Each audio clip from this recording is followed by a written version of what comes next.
Tafsir Al-Azhar Quran Surat Al-Maidah ayat 96. A'udzu billahi minasyaitonir rajim.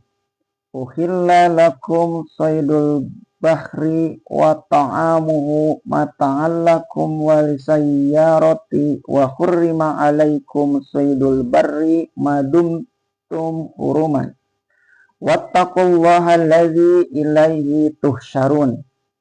Dihalalkan bagi kamu buruan laut dan makanannya sebagai bekal bagi kamu dan bagi orang-orang pelayar.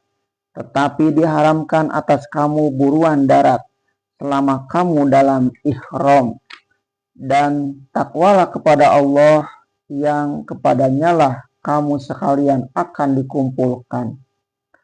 Dihalalkan bagi kamu buruan laut dan makanannya sebagai bekal bagi kamu dan bagi orang-orang pelayaran.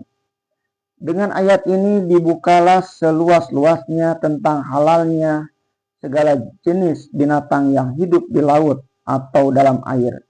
Segala macam ikan disebut buruan laut sebab pengail atau nelayan mencari ikan ke laut itu berburu juga namanya. Ayat ini membuka pintu demikian luas, bahkan segala jenis yang hidupnya bergantung pada laut. Walaupun kadang-kadang ia bisa juga keluar sebentar-sebentar ke darat, halal dimakan. Misalnya kepiting, ambai-ambai, teripang, dan sebagainya. Demikian juga yang dalam pemakaian bahasa kita namai singa laut atau anjing laut. Menjadi halal juga dimakan sebab hidupnya di laut. Apalagi setelah disebut pula dan makanannya menjadi lebih umumlah. Ya, tidak saja lagi yang berupa ikan, bahkan lumut laut pun dijadikan orang sebagai makanan atau agar-agar. Memang banyak macam makanan yang dapat dikeluarkan dari dalam laut dengan segala kerangnya, lokannya, kepitingnya, udangnya, dan sebagainya. Tetapi diharamkan bagi kamu buruan darat selama kamu dalam ihram. Untuk menguatkan larangan tersebut tadi, jika ihram telah selesai dan kamu telah keluar dari tanah haram, larangan berburu buruan darat tidak ada lagi. Keadaan berlaku sebagai biasa. Dan bertakwalah kepada Allah yang kepadanya lah kamu sekalian akan dikumpulkan. Sepatutnya lah kamu bertakwa kepada Allah lantaran keluasan yang telah Allah berikan dalam hal itu. Karena hanya sedikit masa yang terlarang berburu, yaitu kala ihram atau di tanah haram. Selebihnya dibolehkan. Mencari buruan ke laut pun boleh pada segala masa. Orang yang sedang ihram ketika dia masih di Jeddah, misalnya sebelum berangkat ke Mekah, boleh memancing.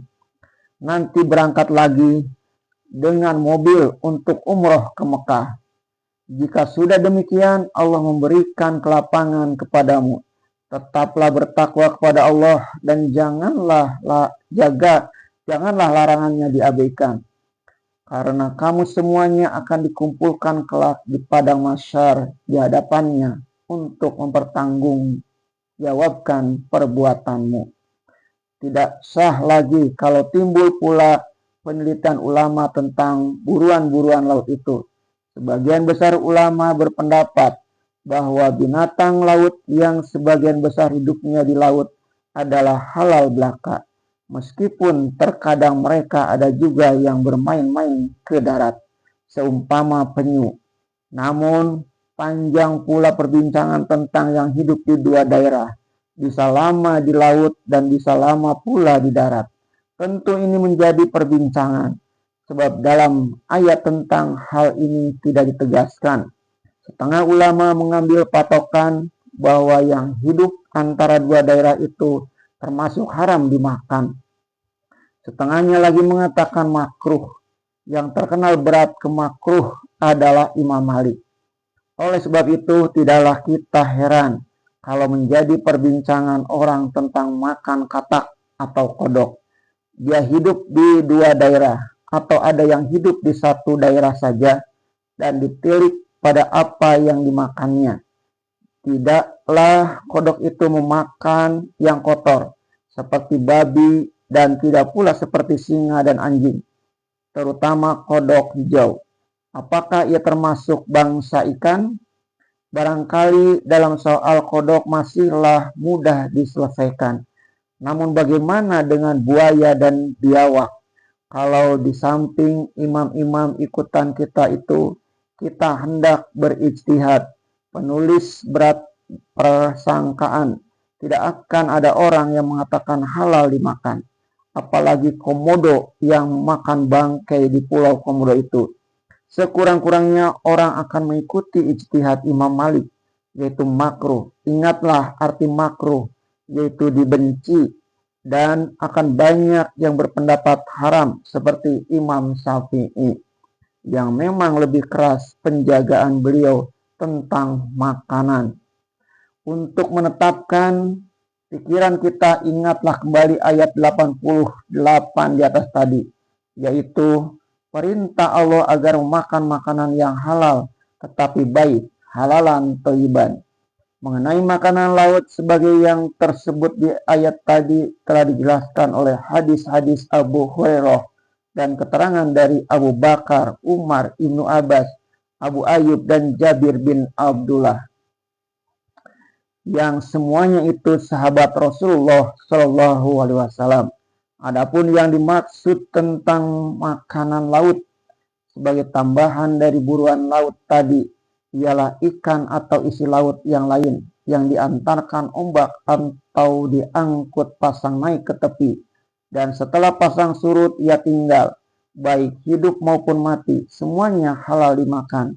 Jadi ayat ini dapat disimpulkan artinya demikian: dihalalkan bagi kamu pergi menangkap ikan ke laut dengan segala macam alatnya, seumpama jaring, kail, pukat, jala, pasap, dan sebagainya. Dihalalkan bagi kamu seluruh hasil buruan itu ataupun makanan dari seluruh binatang laut yang didapat bukan karena dikail, baik kail orang lain maupun kail kamu sendiri. Dihalalkan juga bagi kamu mengail, menjala, memukat ikan, dan segala yang berkenaan dengan penangkapan ikan, baik kamu sedang ihram sekalipun, semuanya sebagai bekal kamu. Dan jika kamu orang yang suka berlayar, makanan laut itu terlebih dihalalkan bagi kamu. Bolehlah kamu sambil berlayar, sambil memancing. Selain disebutkan pula dalam ayat bahwa diharamkan bagi kamu buruan darat selama kamu dalam ihram, termasuk juga selama kamu di tanah haram, dapatlah diambil kesimpulan dari keterangan itu bahwa kalau orang lain yang bukan dalam ihram, dia berburu dan bukan di tanah haram, memberikan hasil buruannya kepada kamu, padahal kamu sedang ihram, tidaklah mengapa kamu makan. Dan ini dikuatkan oleh apa yang pernah dilakukan oleh Rasulullah SAW. Menurut hadis yang sahih riwayat Imam Ahmad, Bukhari, dan Muslim, bahwa Abu Qatadah yang bukan sedang dalam ihram berburu keledai liar atau zebra sampai dapat. Setelah buruan itu dipotong-potongnya, diberikannya pada sahabat Rasulullah SAW yang sedang berihram di Hudaybiyah dan akan menuju ke Mekah. Beberapa sahabat ragu menerima, apakah boleh dimakan apa tidak. Kemudian disampaikan kepada Rasulullah SAW. Beliau meminta daging tersebut sekerat kepada Abu Qatadah dan beliau turut memakannya.